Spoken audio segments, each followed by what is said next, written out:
The battlefield has fallen silent. The clash of steel, the cries of the dying, the thunder of shields, gone.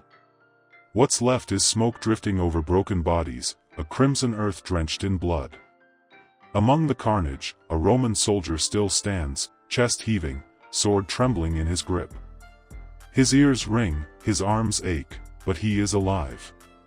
To the outside eye, this man has triumphed. He has endured what others could not. He has survived. But in the world of Rome, survival was not salvation. It was the beginning of something far worse. Because in Roman warfare, death was the cleaner end. The ones who fell in battle often found peace. The ones left standing carried wounds, burdens, and nightmares that would never fade. Survival was not a gift. It was a curse. Think about it. The soldier who staggers off the battlefield is not free. His body is bruised, his sandals cut deep into his flesh, his shoulders raw from the weight of armor. He will not be granted rest. Instead, he will march again, mile after mile, blistered feet grinding against stone roads, his body dragged to exhaustion. For him, the end of battle is simply the start of another torment. And what of the enemies who survived? For them, the word survival meant something even darker. It meant chains. It meant humiliation. It meant being torn from their homes, shackled, and paraded like animals through Roman streets. Entire families, once free, now reduced to spoils of war, their lives stolen for Rome's glory. This is the great paradox of Roman conquest. Death on the battlefield was often the only true escape. Survival meant agony, submission, and endless scars, both on the body and in the soul. Picture it, our Roman soldier sits beside the smoldering remains of the battlefield. Around him, the groans of the wounded echo in the night. He sees comrades clutching at wounds no healer can mend, begging for water, begging for release. He sees the dead sprawled in peace, their pain ended forever. And he knows, deep down, that those corpses are the lucky ones. The Romans built their empire not just on victory, but on what survival cost. The soldier who lived carried on in endless marches, brutal discipline, and punishment so severe that many longed for death. The enemy who lived endured chains, crucifixions, and lifelong slavery, stripped of dignity, family, and name. This was Rome's truth. The survivors carried burdens the dead had escaped forever. And yet, we are told to admire Rome's legions, to see them as the pinnacle of discipline and power. But rarely do we ask, what did it mean to actually survive their wars? What did it mean to keep breathing when everything you knew had been burned, broken, or taken from you? Because in Rome, there was no mercy for the living. Only scars. Only shadows. Only endless reminders that survival was never free. And that is the story we're going to uncover. The untold side of Roman warfare. Not the glory, not the victories carved in marble, but the hidden cost. The torment that began only after the battle ended. So, if you want to step beyond the textbooks, if you want to see history not as triumphs and dates, but as blood, pain, and the raw truth of human survival under Rome, then you're in the right place. Welcome to Disturbing Tale. A channel where we dive into the darkest corners of history, into the stories most prefer to forget, and drag them into the light. Because history is not clean. It is not noble. It is not merciful. It is brutal, twisted, and disturbing, and here, we do not turn away. So subscribe, join the legion of those who dare to look closer, and let's walk into the shadows of Rome together. The dead may rest in peace. But the living? Their story is just beginning. To understand why survival for a Roman soldier was often worse than death, we need to strip away the marble statues and polished histories and step into the mud, the blood, and the iron discipline that defined Rome's legions. The Roman army was not just a fighting force. It was a machine. And for the men inside it, survival meant surrendering to a system of rules so merciless that it could break even the strongest will. From the earliest days of the Republic, Rome forged its legions with one principle above all: disciplina. Discipline was not a virtue, it was a weapon. It was drilled into every soldier until it replaced fear, replaced doubt, replaced even humanity. A soldier did not belong to himself. His body, his labor, his blood, all of it belonged to the legion. Survival meant living as a cog in the machine, expected to obey without hesitation, even if it meant walking straight into death. This was not the kind of survival most men dreamed of. It was survival inside a cage of iron rules. To break those rules was to invite punishments so cruel that many soldiers prayed for the final blow of an enemy's spear rather than the judgment of their own commanders. Flogging was common, brutal lashings that tore flesh from bone. A single mistake in battle, a moment of cowardice, or even falling asleep on watch could leave a man shredded, his body marked for life. But flogging was mercy compared to Rome's most infamous punishment, decimation. When a unit disgraced itself, the legion would be lined up. The men would draw lots. 1 in every 10 was chosen, dragged into the center, and beaten to death by his own comrades. Not by the enemy, by his brothers in arms. Imagine surviving the battlefield only to be forced to kill a friend because discipline demanded it. For those who lived, the scars were not just physical, they were carved deep into the soul. Some survivors whispered that the enemy's sword was kinder than the commander's wrath. And they were right. Survival after battle rarely meant rest. The Romans believed that constant movement hardened the body and crushed weakness. So after the bloodshed ended, the legion marched. Mile after mile, day after day, across mountains, deserts, and broken roads. Each man carried a burden so heavy it earned them the name Marius: mules, packs, weapons, tools, rations, and even timber for fortifications. Some loads weighed more than a corpse. Feet blistered until they bled. Sandals cut deep into skin. Shoulders rubbed raw until the flesh cracked. The march was not simply movement, it was torment, a crucible designed to grind men down until only the hardest remained. Survival meant dragging your battered body forward, one step at a time, knowing the march would never truly end. And then there were the wounds. Roman medicine was advanced for its time, but in the chaos of battle, the line between life and torture was thin. Survivors often staggered away with cuts that festered, gashes crawling with infection, arrows lodged deep in muscle. Surgeons worked with crude tools, knives, hooks, cauterizing irons. There was no anesthesia. If a limb was shattered, it was hacked off. If infection spread, the surgeon sliced away flesh and prayed the rot didn't climb higher. For many soldiers, survival meant living as a cripple, dragging a ruined leg, missing a hand, or enduring constant pain from wounds that never truly healed. There were no pensions for the broken. Rome did not care for its damaged tools. A man might live, but he would live in agony. This was the truth that every Roman soldier learned: dying in the clash was often kinder than what came after. The enemy's blade was quick. The battlefield's end was final. But survival meant years of torment, chains of discipline, punishments that shattered the soul, marches that broke the body, and wounds that haunted every step. The Roman soldier did not simply fight for Rome. He suffered for it, again and again, long after the battle smoke cleared. And this is why survival in the legion's grip was not a prize, it was a sentence. For Rome's enemies, survival was no gift. It was a sentence. And it was one Rome perfected into an art of terror. From the earliest days, the Roman war machine operated on a chilling logic: dead enemies could no longer resist, but living ones could be turned into tools, warnings, and trophies. Rome spared, but it never forgave. And those who survived often wished they had not. It started with Rome's early wars, against the Samnites, the Etruscans, the Carthaginians. Rome discovered quickly that sparing survivors was more useful than slaughtering them. A corpse could rot on the battlefield, but a living captive could build roads, till fields, or march in chains to remind the world of Rome's might. Rome was not the first to enslave its enemies, but it was the first to do it on a scale that reshaped entire civilizations. Every conquest became a harvest, not just of land, but of flesh. For those unlucky enough to survive Rome's wrath, the next chapter was slavery.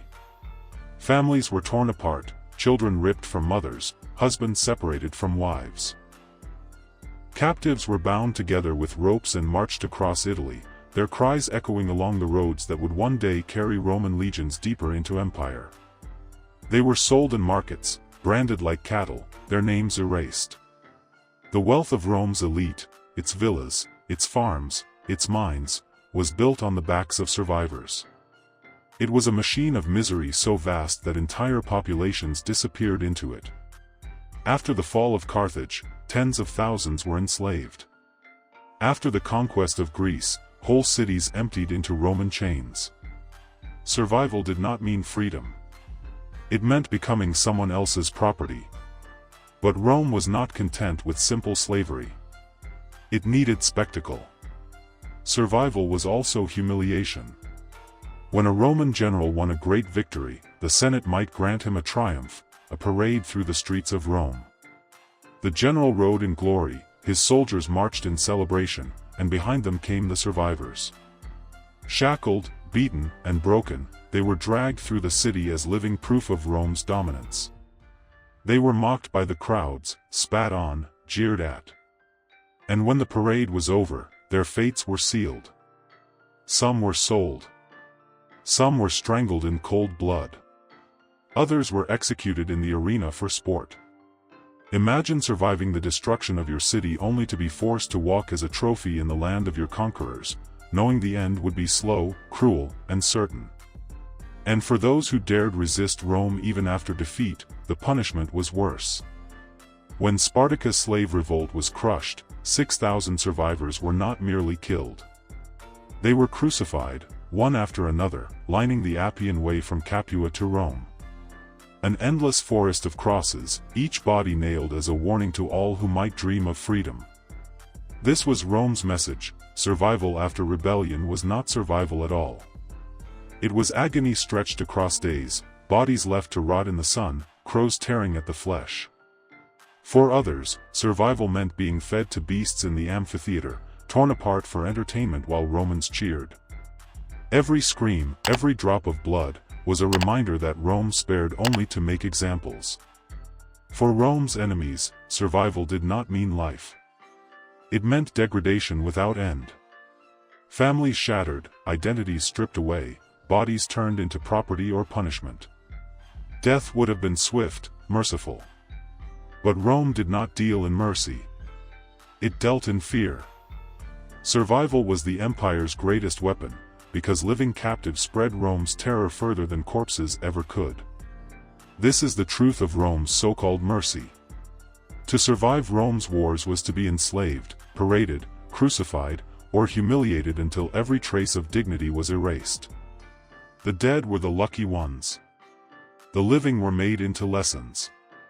And these are the lessons we uncover here on Disturbing Tale, the stories of history that others bury, the horrors that textbooks soften, the realities that prove survival is not always victory.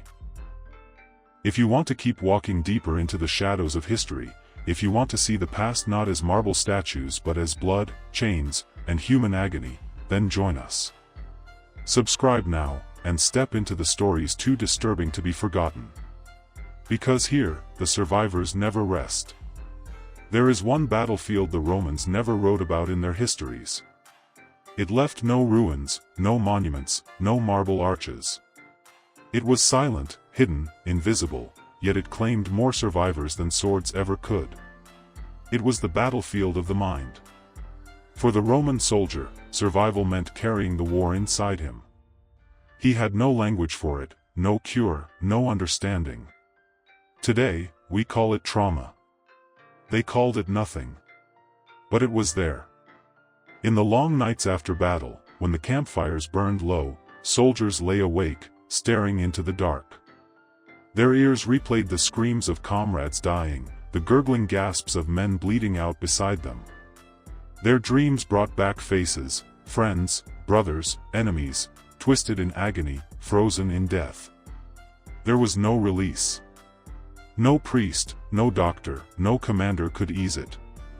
Rome demanded strength, and strength meant silence. The broken mind was a shameful mind, unworthy of the legion. So the survivors carried their torment alone. They drowned it in wine, buried it in silence, or lashed it out in violence. But it never left them. Survival was not peace. It was a haunted existence. And what of the enemies who lived? Their battlefield never ended either. Imagine watching your city burn. The temples you prayed in pulled to the ground. The statues of your gods shattered into dust. The faces of your family, chained, sold, vanished into the abyss of Roman slavery. Survival meant being forced to walk among the ruins of everything you loved, rebuilt now in Rome's image. Roads carved through your homeland. Amphitheaters rising where your homes once stood. Latin words replacing your language. The empire demanded not just your obedience, but your memory. To survive was to watch your world erased, piece by piece. Communities carried this wound for generations. Parents told stories of the lost homeland to children who would never see it. Survivors whispered of the day Rome came, knowing they had lived through something worse than death. They had lived to see the end of everything they were. This is the cruelest truth: death gave closure. The battlefield ended for the dead. But survival offered no ending, only chains. Chains of memory, chains of shame, chains of grief. The Roman soldier could never unsee the blood. The defeated enemy could never unsee the destruction. Both carried scars invisible to the eye, scars that twisted their lives long after the swords were sheathed. To survive meant waking each day in a world that reminded you of what you had lost. To survive meant dragging your past behind you like a corpse. To survive meant you could never escape. And so we return to the paradox: Rome made survival worse than death. The dead lay silent, at peace. Their stories ended on the battlefield. But the survivors, both soldier and enemy, carried on, chained to memories that rotted the soul. For them, there was no triumph. Only shadows. Only scars without blood. The clash of battle fades. The smoke drifts away. The dead lie silent. But the survivors? Their story does not end. It only begins. This is the paradox at the heart of Roman warfare. In Rome's world, survival was no mercy. It was a sentence. The soldier who lived through the storm of swords did not walk away free. He carried his pain forward, blistered feet grinding across endless marches, wounds festering without care, scars burned into his mind. His body belonged to Rome, and Rome demanded more than flesh. It demanded obedience, silence, and sacrifice without end. For him, the battle never truly ended. The enemy who lived fared no better. Chains bit into his wrists. His family torn from him, his gods silenced, his homeland erased. He walked in parades not as a victor but as a trophy, mocked and spat on, a living testament to Rome's glory and his people's humiliation. Survival was not life. It was slavery. Again and again, Rome showed the same truth: the battlefield killed quickly. But survival dragged on, day after day, year after year, with no escape but death itself. Picture the Roman veteran, old before his time, limping from wounds that never healed. His nights are filled with the screams of comrades. His days are filled with memories he cannot forget. The Republic may praise him. The Empire may reward him with land. But inside, he carries the torment of battles no one else can see. His survival is a prison of memory. Picture the enemy captive, once free, now nameless. His body branded, his children sold, his gods forgotten.